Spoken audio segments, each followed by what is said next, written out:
baisser son fuseau et aime constamment filer. Devant ma pauvreté, je ne peux lui fournir plus de lin. Laissez-moi votre fille. J'ai beaucoup de lin, elle pourra filer tant qu'elle veut. J'aime tant la quenouille et le bruit du rouet, lui suggéra alors la reine. La mère consentit, et la reine emmena la jeune fille. Quand elles furent arrivées au palais, la reine montra à la jeune fille 3 chambres, remplies du bas jusqu'en haut du plus beau lin. La reine dit « File tout le lin, et ainsi tu pourras épouser mon fils aîné. Même si tu es pauvre, ton travail sera ta dot. » La jeune fille n'osait rien dire. Elle ne savait vraiment pas comment elle allait faire pour filer tout ce lin. Il lui aurait fallu au moins 300 ans et travailler nuit et jour pour en arriver à bout. Une fois seule, elle se mit à pleurer et resta 3 jours sans rien faire. Le 3e jour, la reine vient la voir. Elle fut étonnée de voir que rien n'avait été fait.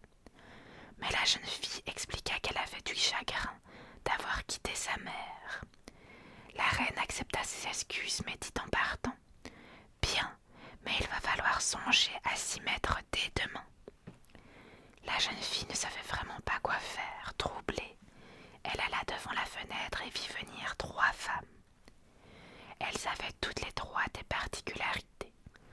La première avait un grand pied plat, la seconde une lèvre inférieure énormément grande, si bien qu'elle dépassait de son menton, et la troisième un pouce large et aplati. Elles se campèrent devant la fenêtre et demandèrent à la jeune fille ce qu'elle voulait. Elle leur raconta pourquoi elle était là. Les 3 femmes lui proposèrent de l'aider. Seulement tu dois nous promettre de nous inviter à tes noces, de nous présenter comme des cousines, et de nous inviter à ta table sans avoir honte de nous. Nous allons te filer ce lin, et ce sera bientôt la fin. La jeune femme proposa aux 3 femmes d'entrer, et les invita à commencer dans la première chambre. Une fois installées, elles se mirent à l'ouvrage. La première femme filait le chanvre et faisait tourner le rouet. La seconde mouillait le fil, et la troisième le tordait et l'aplatissait avec les doigts. À chaque coup de pouce qu'elle donnait, il se formait à terre une dédale de fil le plus fin possible. À chaque fois que la reine venait la voir, la jeune fille prenait soin de cacher ses 3 bienfaitrices. Ainsi, la reine voyait tout le travail qu'accomplissait sa fileuse. Quand la première chambre fut vidée, la jeune fille emmena les 3 femmes dans la 2e chambre. Elles y entrèrent et lui rappelant ce qu'elle avait promis. « N'oublie pas ta promesse et nous continuerons. » Enfin, les 3 chambres étaient maintenant vides et tout le lin filé. La reine fut très satisfaite de ce travail et comme promis, on fixa une date pour la cérémonie.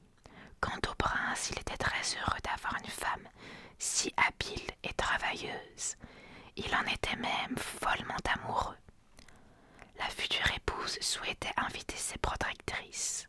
« Ce sont mes cousines, elles ont fait beaucoup de bien, et j'aimerais qu'elles soient présentes à notre table. » Le jour de la fête, les 3 femmes arrivèrent avec une belle voiture et la mariée s'avança vers elles et leur dit « Mes chères cousines, vous êtes les bienvenues et merci d'être de la fête. » Le prince, en voyant ces 3 femmes drôlement faites, s'adressa à sa belle et lui dit « Entre nous, quelles sont laides tes cousines ?»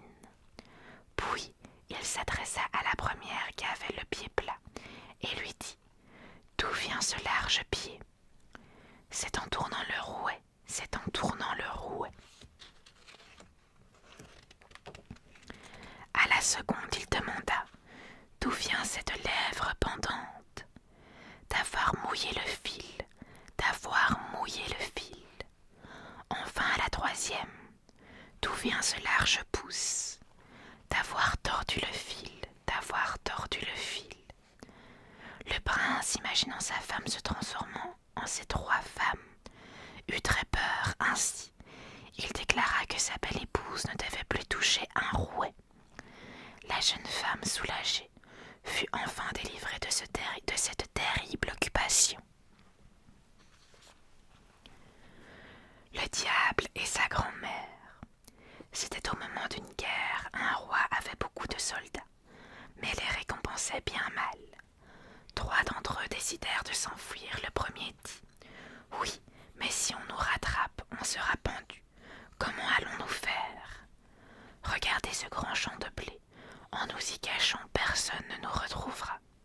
L'armée n'a pas le droit d'y pénétrer, et elle s'en va dès demain. » L'armée ne partit pourtant pas, et resta sur ses positions. Les 3 hommes restèrent ainsi 2 jours et 2 nuits cachés dans le blé.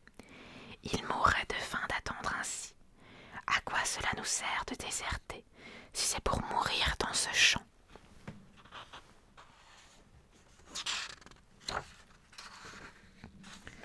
Tout d'un coup, un dragon passa dans le ciel. Quand il vit les 3 hommes, il alla les voir et leur demanda ce qu'ils faisaient là. Ils répondirent « Nous sommes ici cachés car nous ne sommes pas bien payés, malgré notre dévouement lors des combats. Seulement nous risquons de mourir de faim si nous restons plus longtemps là. » Le dragon proposa aux 3 hommes de les sortir de là, s'ils étaient prêts à le servir pendant 7 ans. Les 3 hommes, n'ayant pas trop le choix, acceptèrent. Le dragon les saisit dans ses griffes. Ils survolèrent l'armée et allèrent bien plus loin. Le dragon, qui n'était autre que le diable, reposa les 3 hommes au sol. Il leur donna une petite cravache et leur dit « Frappez-vous avec elle et elle vous apportera autant d'argent que vous voudrez. Ainsi, vous pourrez vous vanter d'être de grands seigneurs et de monter de beaux chevaux. Seulement, au bout de cette année, vous serez à moi. » Sur ces mots, il leur présenta un livre dans lequel ils devaient écrire leur nom. Cependant, le diable les avertit qu'avant de les emmener, il leur proposerait une énigme afin qu'ils puissent récupérer leur liberté totale. Le dragon partit. Les 3 hommes jouèrent de leurs cravaches et eurent beaucoup d'argent. Beaux comme des seigneurs, ils voyagèrent à travers le monde, mangèrent et burent sans faire d'erreur. Les 7 années passèrent bien vite. Sentant leur fin venir, 2 des 3 hommes prirent peur.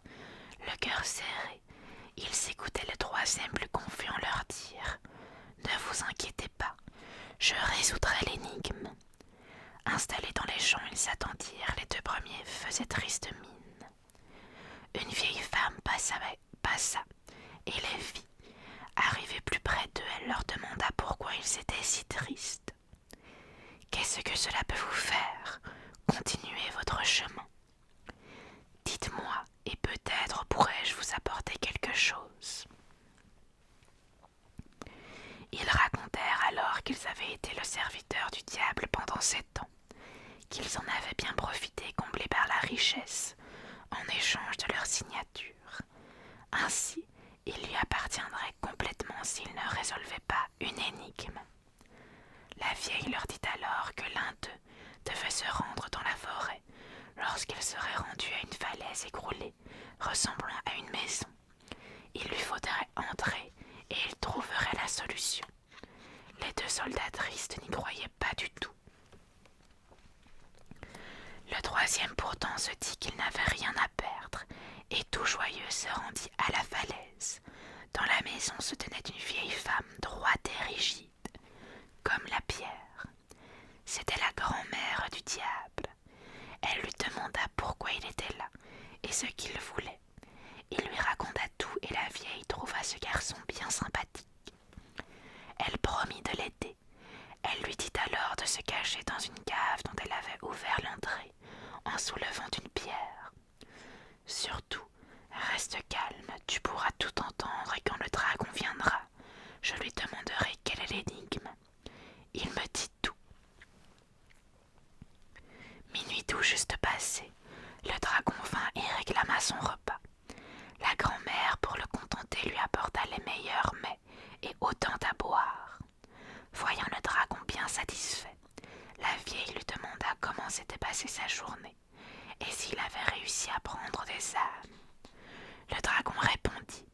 Journée difficile aujourd'hui, mais j'ai trouvé 3 soldats que j'aurai sûrement.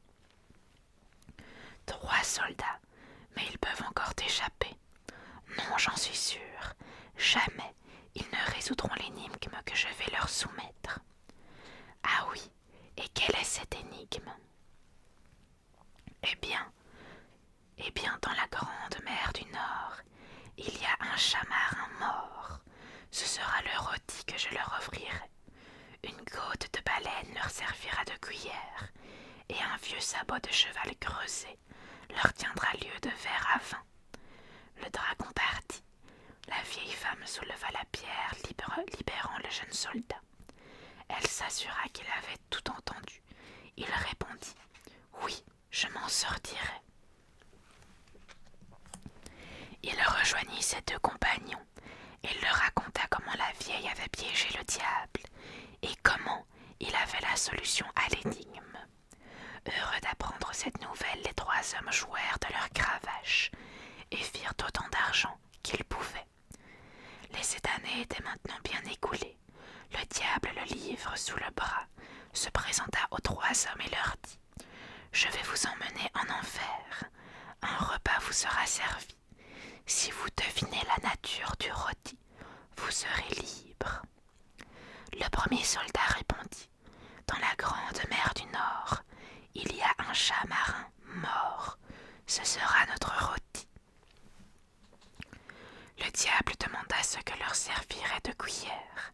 Le second soldat dit « Une côte de baleine. » Le diable, croyant les piéger, « Et votre verre de vin, quel sera-t-il » Le troisième répondit « Un vieux sabot de cheval. » Le diable n'avait plus de pouvoir sur eux et s'envola poussant un grand cri. Les 3 soldats purent continuer à vivre dans la richesse. Et ainsi, jusqu'à la fin de leur vie. Voilà les amis, j'espère que ces quelques histoires de Kérim vous auront plu. Sur ce, je vous souhaite de passer une très très bonne nuit. Et nous, on se retrouve à la prochaine lecture.